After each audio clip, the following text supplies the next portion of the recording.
good thing about being half black and half white is I can look at these things with a clear mind. Now, why do we see in Revelations, you know, a woman sit upon a scarlet-colored beast full of names of blasphemy, and the woman was arrayed in scarlet-colored, etc., etc. You can see right here, in case you accuse me of taking it out of context, I'm showing you on the screen. And upon her forehead was a name written, Mystery Babylon the Great, Mother of Harlots and Abominations of the Earth. And the woman was drunk with the blood of the saints, with the blood of martyrs of Jesus, etc., etc. Now we go to Genesis 6. It says, the sons of God saw the daughters of men, that they were fair, and they took the wives, and they chose. So then the giants happened. You know, some people talk about the Nephilim and whatnot, okay? And so the wickedness of men was great. So what happened is Babylon mysteries, the fallen angels, what have you, you know, taught women, regardless how you look at it. And Revelation 17 shows that, you know, Mystery Babylon. They taught women Mystery Babylon. I mean, that is, if you're a Christian, you know, no matter what denomination you are, that's straightforward, okay? Now, the fact that she's using Lucifer, and I put her, so you kind of accuse me of taking her out of context, see the video for yourself. She's going to talk about how Lucifer, I'm not going to play that part, but basically in this first part, she talks about how Lucifer is not good or evil. He just wants man to reach his potential, and then he had a student named Satan, completely twisting things in a way that helps Satanists, feminists, and secret societies. So let's play a little clip. He becomes a bad person.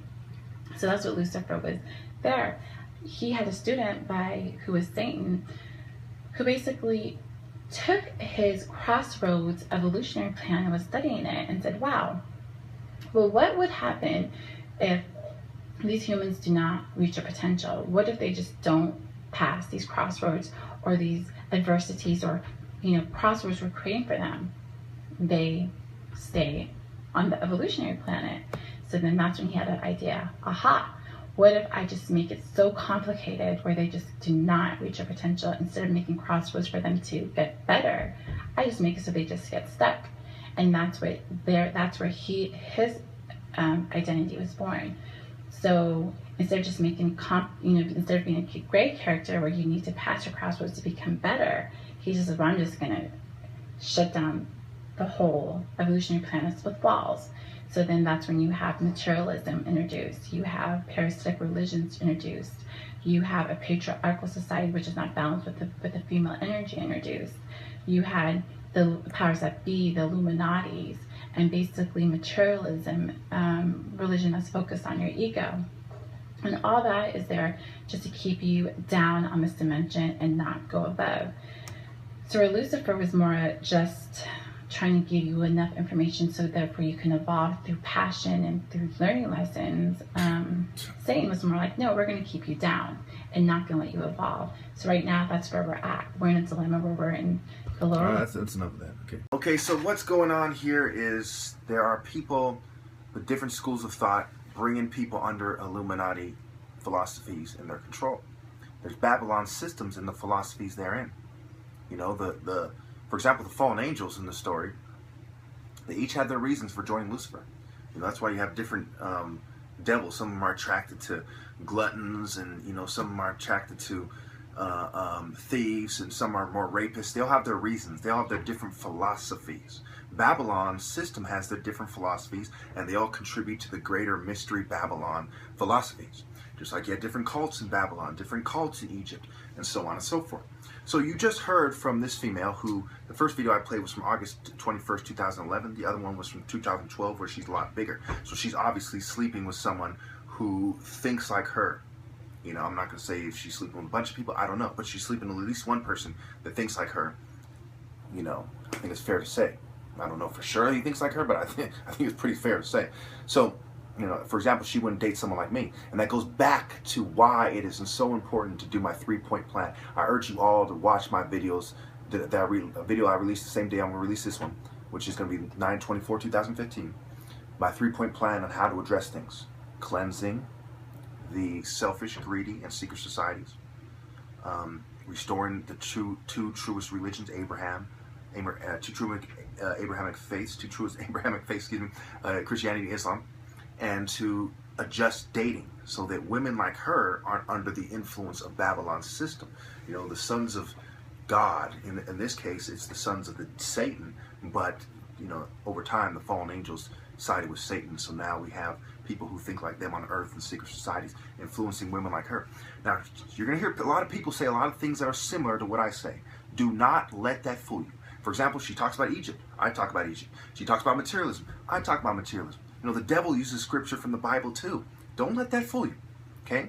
She talks about, oh, it's because they got rid of this, the second video I showed you. Well, actually, you're going to hear the second video after this clip, because that's how I'm going to order it. You know, but I've actually recorded them both already. But this is the second clip in this clip, you know, and in the other clip I'm going to play after this one. I show you that she references the females, the importance of the female aspect, which is nonsense. Females are a part of the story, but they are not a necessity. You understand me? As far as a necessity, as far as, you know, should we worship females? Is there a powerful feminine aspect to spirituality? Absolutely not. Was there a Virgin Mary and a virgin birth? Is that important to the story? Yes. But is there a female energy that's necessary for the balance of the universe? No. God is the Father. He's not some kind of hermaphrodite.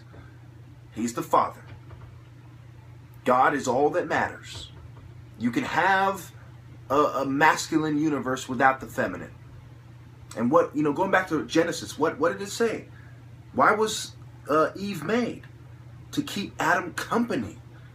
You know, and they're going to hear a lot of feminists say, oh, she's made from the rib to be equal and all this bullshit. Nonsense. Baloney. Baloney. The man is the important part. Ancient Egypt was a male-dominated society. They executed fucking Nefertiti as a heretic. No one respected Hatshepsut as much as they respected Ramses or Narmer and so on and so forth. Everyone who knows anything about the mysteries knows that, you know, they become a European twist. Anyone who knows anything about the cults of Egypt knows beyond any doubt that it was a male-dominated society. Period. Women weren't warriors. You didn't have a female warrior dress. Only the goddesses were sometimes portrayed as warriors, and that's a whole nother story. They were a part of the story. They were important, but they weren't key to the story. Egypt was about Osiris. It was about Typhon or Set.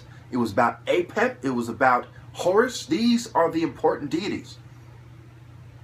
Then you have women playing a role. Don't confuse women playing a role with being fucking some kind of balance.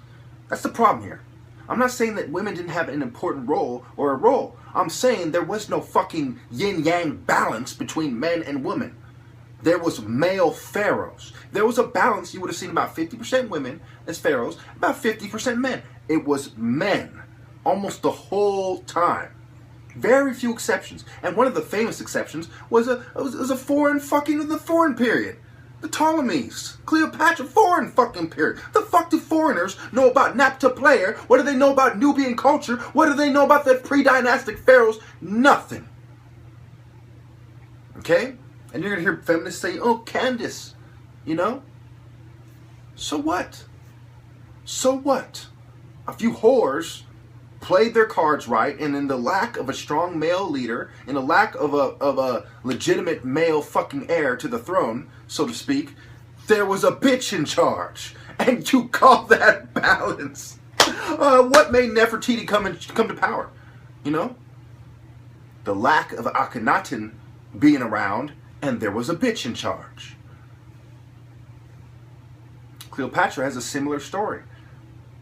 And when you truly look at it, there was no fucking balance. You fucking idiots. You feminist scum. I've completely destroyed Queen Isis and all these feminist whores over and over and over again. You're a bunch of scum. You're trying to play this from so many feminist angles at once. There's a powerful feminist movement which is being pushed by a bunch of fucking Nazi boys in secret societies and their feminist allies, just like you see in the political world. Political feminism, secret society feminism. Political feminism, Zionist feminism, satanic feminism, fake Christian feminism, fake Egyptian mythology feminism, fake Islamic feminism. It's fucking straightforward here. There's no doubt about what they're trying to do and why they're trying to do it. You know? And you people, you wonder why people like me hate you. Do you really think I would fucking hate, you know, the people who are doing this if they weren't doing this? You know, you completely insult the ancestors. You're a bunch of sacrilegious scum. You want everyone to be effeminate, little quote-unquote balanced people. So you're doing to say, oh, you have to have this feminine male balance inside yourself too. You're supposed to respect women as much as men too. You know, the deeper implications are just horrible. There's a divine order to things, which is a male society. Naturally, men became the fucking people in charge. Things started falling apart when a bunch of fucking feminine fucking whores started coming into power. That's when all hell broke loose. Africa fell from its glory and Europeans took over. It's not a coincidence. We see the rise of homosexuality and feminism and the fall of the great patriarchal societies that preceded them. These people are evil. These people are evil. What they're saying is evil. What they're doing is evil. They're talking about, oh, we need to return to witchcraft and alchemy and astrology, and we need to quote unquote return the feminine aspect to religion. Absolute madness. Absolute madness. Anyone who knows anything about the Illuminati knows that they want to have done what she wants. What she's talking about is what the Illuminati wants to do, all but the materialism. Okay? And all that is about is division. Dividing the secret society camps into materialistic ones and fucking, you know, quote unquote, you know, fake spiritual ones. You know, what the Illuminati wanted to do was divide people, and they wanted to destroy Christianity and Islam. And she's trying to destroy it by saying that the Illuminati made these things and they removed the feminine aspect. You know, it's the same thing with Ray Hagan, who admits that he has love for Masonry, flat out says, my brothers of the craft. Yeah, because you're a secret society traitor. You say a lot of true things, but then you bring in the Illuminati agenda. Just like the New Age religions, they say a lot of things that are actually from those different religions that they're picking and choosing from, but then they're pushing the Illuminati agenda. Weishaupt's plan. And I'm going to run out of time, and I'm not going to be able to put all the clips unless I end it right here. But know this, you cannot trust anything feminist. I tell you the truth. I tell you the truth. I'm not in a fucking secret society. If I am, let me burn in hell over and over and over again for eternity. Fuck them. Fuck them. Fuck Satan. Fuck all you sniveling secret society cowards. You Illuminati trash, Bohemian Globe filth, you Freemasonic pussies, all you traitors to God. Fuck you. Fuck what you're trying to do. You're trying to take the warrior aspect out of it. There is no Egypt without fucking warriors, you stupid whore. I'm sick of you fucking scum. Anyway. So first I debunk the gays with their ideas that the gays, they tried to say in Egypt the gays made a deal with the gods to have a special spiritual force in exchange for them not being that many of them. I know it's ridiculous. Now you're going to hear this female say, I'll put her name in the comments, or I'll put it in the next clip I'm going to use. She's going to say that what a lot of people have said, including Ray Hagan, and they're wrong, that Egypt separated, that the cults and the Illuminati separated the feminine out of society. And, you know, she talks about class system and separation of church and so she mixes a lot of truth with a lot of lies. These people always, it never fails. All these people, these special interest groups, these feminists and LGBT people, they always inject their philosophy into ancient Egyptian philosophy and twist it. It is absolutely deplorable. Watch. Nature, you know, having different separations of classism, separating church and state, was all a part of the elements or formula that this order of set does use. So those are the elements, you know, separate from nature, make it more about materialism, you know, take the femininity out of it, make it different class systems, so then there's different class system, and then at the same time no one really practices or understands alchemy or magic. Separate that from the whole spiritual or the cultural system, and at the same time, you know, how we have gold